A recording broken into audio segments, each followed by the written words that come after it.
Assalamualaikum warahmatullahi wabarakatuh. Bertemu lagi di mata pelajaran IPA di hari Kamis ini. Kita sudah memasuki pertemuan ke-8. Kali ini saya akan membahas tentang tetap di bab 3, yaitu pesawat sederhana. Dari kata-katanya pesawat sederhana, pasti kita membayangkan bahwasanya itu adalah pesawat yang bentuknya sederhana. Namun sebenarnya arti pesawat sederhana itu sendiri dalam mata pelajaran IPA itu adalah salah satu prinsip yang diterapkan dalam berbagai macam peralatan untuk memudahkan pekerjaan manusia. Jenis-jenis pesawat sederhana itu dibagi menjadi 4. Yang pertama nanti ada tuas, lalu ada bidang miring, ada roda bergandar, dan ada katrol. Yang pertama akan saya bahas yaitu tuas. Tuas itu dibagi lagi menjadi 3, yaitu ada tuas jenis pengukit pertama, tuas jenis pengukit kedua, dan tuas jenis pengukit ketiga. Nah, di tuas kita nanti akan mengenal beberapa besaran. Yang pertama ada besaran tentang titik kuasa. Titik kuasa itu disimbolkan dengan K. Ini. Jadi titik kuasa itu merupakan tangan atau gaya yang bekerja pada benda tersebut. Lalu titik tumpu itu adalah titik tengah-tengahnya, titik keseimbangan.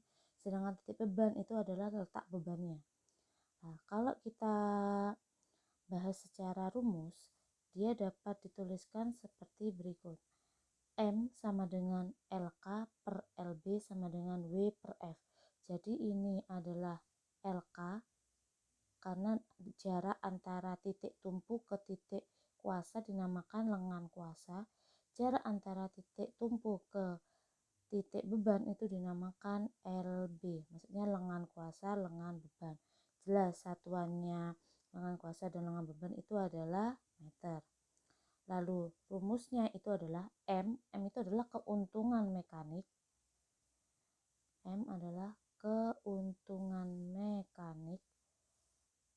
Ini rumus secara umum untuk tuas, yaitu jenis dari pesawat sederhana pertama.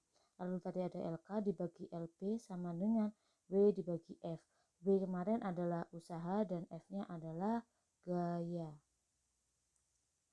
Lalu selanjutnya ada tuas. Tadi kan saya sebutkan tuas jenis pertama, tuas jenis kedua, dan tuas jenis ketiga.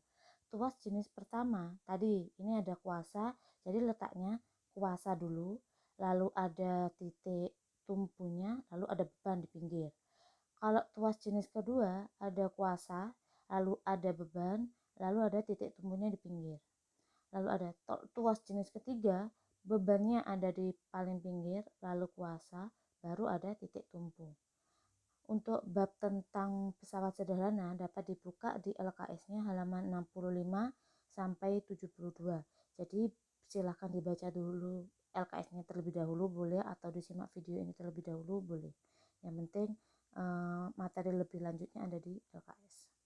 Lalu penerapannya bagaimana? Nah, ini untuk tuas jenis pertama. Tuas jenis pertama tadi yang dibicarakan adalah kuasa di sini. Ini jadi tangan manusianya di sini. Ini bukan tangan manusia, maksudnya gayanya di sini. Lalu titik tumpunya di sini, titik keseimbangannya. Lalu bebannya ada di sini. Berarti contohnya adalah gunting. Mengapa gunting? Kuasa, kamu meletakkan tanganmu untuk mendorongnya di sini. Lalu titik tumpunya di tengah-tengah sini. Sedangkan bebannya untuk yang digunting ada di pinggir sini. Nah, makanya ini tuas jenis pertama. Lalu untuk tuas jenis kedua, di sini kuasanya ada di paling pinggir, gaya yang diberikan ada di paling pinggir. Lalu beban untuk yang kita berikan dari kuasa ada di tengah, titik tumpunya ada di paling pojok. Ini contohnya adalah roda satu yang biasanya digunakan untuk tukang-tukang membawa bahan-bahan. Nah, kan roda, jadi rodanya di sini, kuasanya. Nah, kita kan manusia mendorong roda barang geledekan ini di sini ya.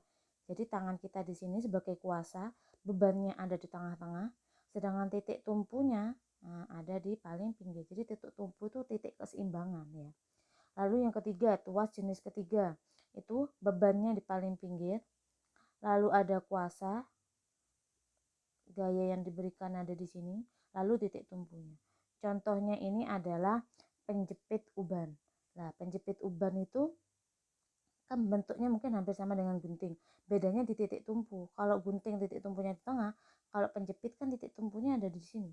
Sehingga beban itu adalah, nah ini rambut yang akan dicapit ada di sini. Lalu kuasa lah, tangan kita letakkan di sini. Kan bukan diletakkan di pinggir. Nggak mungkin kita letakkan di paling pinggir sini kan. Pasti kita nekannya dari tengah-tengah. Kalau dari pinggir ya kan keadaannya masih terbuka, masih jengat gitu ya. Sehingga ini adalah bebannya, ini adalah kuasanya, sedangkan titik tumpunya ada di sebelah paling pojok. Jadi tangannya ada di tengah-tengah. Itu adalah contoh dari pengungkit jenis ketiga. Dapat disimpulkan dari tuas untuk baik jenis 1, 2, dan 3 dapat disimpulkan bahwasanya tuas atau pesawat sederhana jenis pertama itu mengatakan bahwasanya makin besar beban yang dapat diangkat oleh gaya, maka makin besar juga keuntungan mekanisnya. Jadi keuntungan mekanis tadi adalah simbolnya M. Contohnya adalah jungkat-jungkit. Jungkat-jungkit ini kalau kita telaah pengungkit jenis 1, 2, atau 3. Nah, jenis ke pertama karena dia titik tumpunya ada di tengah-tengah ya. Lalu yang kedua, ada bidang miring. Bidang miring itu disimbolkan dengan dapat disimbolkan untuk menjelaskan keuntungan mekanis. Jadi keuntungan mekanis tetap. Jadi untuk pesawat sederhana itu yang dibahas keuntungan mekanis atau simbol M. Rumusnya adalah M sama dengan W per F sama dengan S dibagi H. Kesimpulannya dari ini adalah dari bidang miring atau pesawat sederhana jenis kedua, makin landai bidang miringnya, maka akan makin besar juga keuntungan mekanis yang diperoleh. Contohnya adalah tangga. Jadi M keuntungan mekanis, W usaha, F gaya, S itu adalah jarak atau perpindahan, sedangkan H adalah tinggi. Jadi makin landai bidang miringnya, makin besar keuntungan mekanis yang diperoleh. Ketiga adalah roda bergadar. Roda bergadar ini sama dengan kayak roda sepusat atau roda seporos. Simbolnya sama, keuntungan mekanisnya yang dicari M sama dengan R besar bagi R kecil. R besar itu adalah jari-jari roda yang paling besar. R kecil itu adalah jari-jari roda bergandarnya. Jadi ibarat roda itu kalau roda yang paling luar itu adalah R besar. Sedangkan di tengahnya kan ada seperti rem cakramnya atau roda lagi di dalamnya yang lebih kecil itu adalah R kecil. Dapat disimpulkan dari jenis pesawat sederhana ketiga yaitu roda bergandar. Sebuah roda yang dihubungkan dengan poros yang dapat berputar bersama-sama itu disebut dengan roda bergandar. Roda bergandar adalah sebuah roda yang dihubungkan dengan poros yang dapat berputar bersama-sama. Contoh lainnya adalah kemudi kapal atau kemudi mobil ya. Lalu untuk contoh pesawat sederhana jenis yang terakhir yaitu katrol. Katrol dibagi menjadi 3. Ada katrol tetap, ada katrol bergerak, dan ada katrol takal. Katrol tetap yang pertama kita bahas. Katrol tetap itu memiliki rumus LK lengan kuasa sama dengan lengan beban.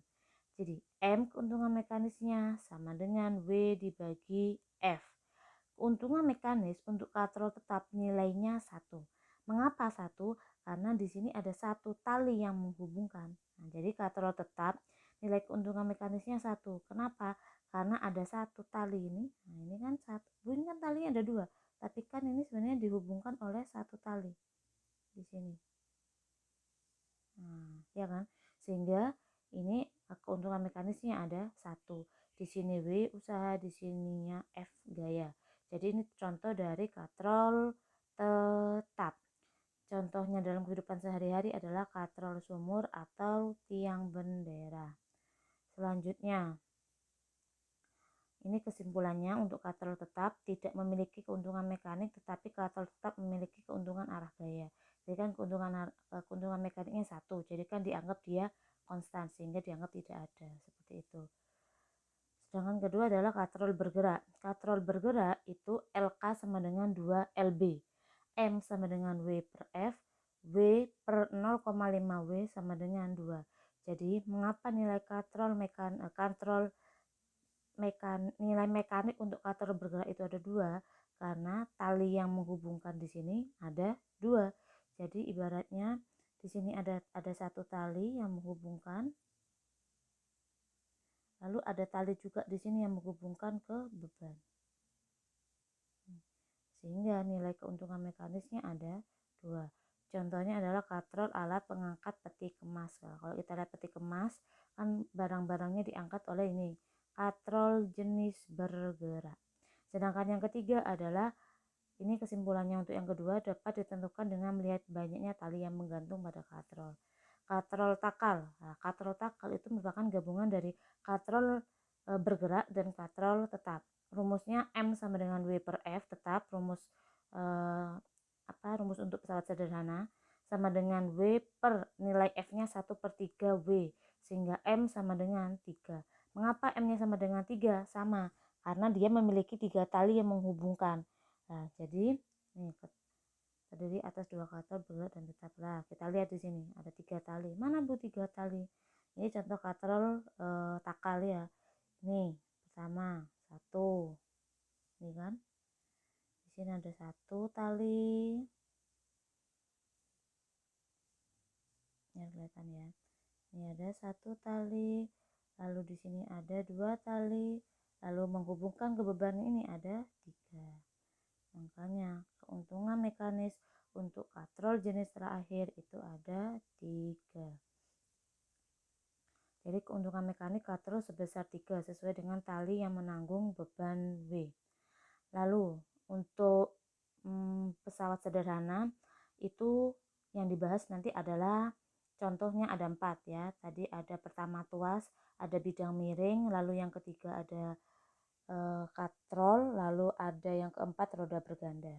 Nah, sekarang yang kedua, prinsip kerja pesawat sederhana pada otot rangka manusia. Jadi, pesawat sederhana tadi kan fungsinya untuk memudahkan pekerjaan manusia. Nah, dia kita hubungkan dengan otot dan rangka pada manusia. Nah, ini.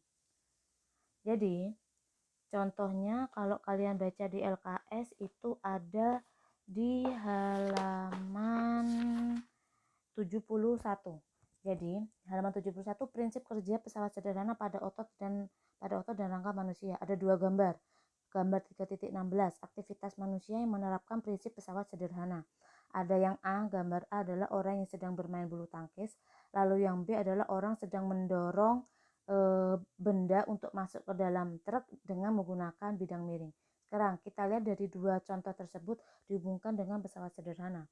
Jadi pengungkit itu menggunakan tulang sebagai lengan, sendi sebagai titik tumpu.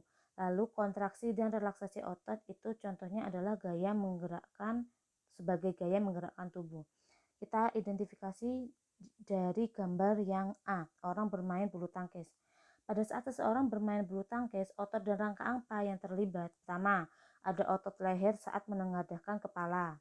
Kedua, menengadahkan tuh kepalanya mengangkat. Lalu yang kedua, otot lengan dan bahu saat mengangkat beban. Yang ketiga, otot kaki saat kaki melompat. Nah, pesawat jenis sederhana apa yang digunakan? Yaitu pesawat jenis sederhana yang tuas yang pertama. Dia menerapkan pengungkit jenis 1, 2, dan 3. Contoh pengungkit jenis satunya apa? Saat menengadahkan kepala. Lalu, apa kok dia bisa dikatakan sebagai contoh pengungkit jenis pertama saat menengadahkan kepala? Karena nih titik tumpu berada di antara titik kuasa dan titik beban. Lalu titik tumpu berada di antara tulang leher dan tulang tengkorak. Titik kuasa berada pada tulang leher dan beban di tengkorak. Lalu yang pengungkit jenis kedua contohnya apa? Ya ini yang warna biru nih ya, tidak terlalu kelihatan birunya. Saat kaki melompat, titik beban berada di antara titik tumpu dan titik kuasa. Titik beban berada pada telapak kaki, titik tumpu berada pada jari-jari kaki, sedangkan titik kuasa pada otot betis.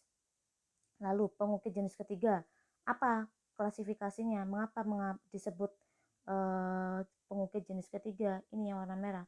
Saat mengangkat tangan, titik kuasa berada di antara titik tumpu dan titik beban. Titik kuasa berada di lengan beban, titik tumpu berada di antara siku, titik beban pada raket yang di bawah. Nah, itu untuk identifikasi yang pertama, seseorang yang sedang bermain bulu tangkis atau sedang menggunakan raket diangkat. Lalu yang kedua itu adalah orang yang sedang mendorong beban atau benda untuk sampai ke truk dengan menggunakan bidang miring. Seseorang mendorong barang dari lantai ke atas truk menggunakan papan bidang miring. Itu pesawat jenis sederhana apa yang digunakan dan otot rangka manusia apa yang terlibat, yaitu otot kaki dan otot tangan, menerapkan bidang miring dan pengungkit. Jadi papan miring untuk mendorong barang saat menuju truk dan dapat membentuk sudut tertentu sehingga dapat memperkecil gaya kuasa. Lalu pengungkit jenis 3, titik kuasa berada di antara titik tumpu dan titik beban. Titik kuasa berada pada kaki dan tangan, titik tumpu berada pada telapak kaki, serta titik beban berada pada beban yang dibawa. Lalu itu adalah penjelasan untuk prinsip kerja pesawat sederhana pada otot dan rangka manusia. Lalu untuk perhitungannya langsung saja ada di halaman 74, buka 2, nomor 4. Langsung saya jelaskan. Di sini ada sebuah gambar. Diketahui percepatan gravitasi di tempat ini 10. Jadi nilai G-nya diketahui 10. Nah, bukan nilai G itu 9,8. Kenapa kok 10? Nah, nilai aslinya 9,8. Namun karena dia dibulatkan menjadi 10. Nah, dari gambar ini kita mengetahuinya bahwasannya ini adalah jenis pesawat sederhana tipe tuas ya, karena di sini ada lengan beban, ada lengan kuasa, dan di sini ada titik tumpu. Jadi kita lihat sekarang. Di sini diketahui F, maka nilai F-nya 100. Diketahui G-nya tadi di soal. Nah, di sini titik tumpu di tengah. Di sini ada F, di sini ada W. Karena di sini W, berarti di sini adalah beban. Maka dari titik tumpu ke beban merupakan lengan beban. Makanya nilainya lengan beban adalah 2 meter. Lalu dari titik tumpu ke F ini merupakan lengan kuasa. Kenapa kok lengan kuasa? Karena ini ke sini tadi sudah dari titik ini ke W itu sudah lengan beban. Berarti yang lainnya adalah lengan kuasa. Jadi lengan kuasanya adalah 5. Jadi ini kalau kita identifikasi, di sini adalah lengan kuasanya, lalu di sini ada titik tumpunya, lalu di sini ada di sini lengan beban tadi ya. Di sini ada lengan beban, ada titik tumpu dan lengan kuasa atau titik kuasa. Jadi kalau titik tumpunya ada di tengah-tengah, lengan kuasanya di paling pinggir, lengan bebannya di paling pinggir, berarti ini merupakan contoh dari tuas jenis ke-1, 2, atau ketiga. Nah, pasti tuas jenis yang pertama karena tuasnya ada di tengah-tengah. Jadi tuas jenis pertama itu tidak selalu titik tumpunya harus di tengah seperti jungkat-jungkit seimbang, tapi yang penting titik tumpunya itu harus berada di tengah tapi tidak harus seimbang atau nilainya sama. Dari titik ini titik tumpu LB itu 5, titik tumpu ke LK itu harus 5, tidak harus sama nilainya, yang penting titik tumpunya dia berada di tengah, seperti itu. Lalu yang ditanya adalah agar posisi tuas tersebut menjadi seimbang, massa beban yang harus diangkat sebesar. Nah, massa beban berarti yang ditanya M. Kita gunakan rumus di awal tadi untuk tuas. M sama dengan LK per LB sama dengan W per F. Kalau yang dicari itu adalah M, maka kita pakai M. Karena yang dicari adalah massa, maka kita langsung gunakan rumus ini saja. LK per LB sama dengan W per F. Nilai massa atau besaran massa itu ada pada besaran W dan F. Jadi kita akan menjabarkan W atau F. Namun karena F sudah diketahui dari soal, berarti tidak mungkin nilai M-nya dari F, berarti dari nilai W. Sehingga kita akan mencari nilai massa dari besaran W. Jadi kita pakai perkalian silang, LK dikali F sama dengan W dikali LB. Jadi W sama dengan LK dikali F dibagi, karena W kali LB perkalian, jadi LB-nya pindah ruas menjadi pembagian. W sama dengan LK per F per LB. Sehingga W itu adalah kan usaha, rumusnya M dikali G. Masukkan LK, tadi adalah 5, F-nya 100, LB-nya 2. Jadi 500 dibagi 2 adalah 250. Ini masih nilai W atau M dikali G. Yang dicari M-nya saja, maka M sama dengan 250 dibagi G. Karena nilai G-nya di sini 10 bukan 9,8. Berarti 250 dibagi 10 adalah 25. Maka masanya adalah 25 kilo. Maka jawabannya adalah D. Nah, itu untuk contoh soal fisikanya. Untuk tugas pada pertemuan ke-8 yaitu carilah salah satu contoh jenis tuas yang ada di sekitar kalian. Jadi pesawat sederhana tadi itu kan ada 4. Ada petuas, ada roda bergandar, ada katrol, ada bidang miring. Jadi carilah salah satu contoh jenis tuas atau pesawat sederhana jenis pertama yang ada di sekitar kalian. Lalu upload foto kalian saat sedang menggunakan atau memegang pesawat sederhana tersebut dan beri keterangan dia tuas jenis keberapa. Contoh, kamu sedang menggunakan atau sedang memotong buah dengan menggunakan pisau. Lah, itu sudah merupakan contoh dari tuas jenis berapa? 1 atau 2 atau 3. Nah, silakan dituliskan. Atau tadi gunting. Kamu sedang menggunting. Lah, kamu foto itu nanti lalu kamu tulis contoh tuas jenis pertama. Atau mungkin kamu di rumah punya penjepit uban. Nah, itu kan berarti kamu sedang contohnya kamu pegang tuas jenis ketiga tadi uban, lalu kamu foto, kasih keterangan tuas jenis ketiga. Lalu upload di e-learning di KI3 pengetahuan untuk refleksi tugas pertemuan ke-8. Lalu apabila tidak dapat menemukan sama sekali benda di sekitar kamu untuk jenis tuas, boleh kamu pakai contoh pesawat sederhana yang lain. Boleh kamu sedang aktivitas pada pesawat sederhana bidang miring atau pada katrol atau pada roda bergandar boleh. Yang penting dia contoh dari pesawat sederhana. Nah, sekian dari saya tunggu tugas pertemuan ke-8 dan tugas-tugas sebelumnya sesegera mungkin. Saya akhiri, wassalamualaikum warahmatullahi wabarakatuh.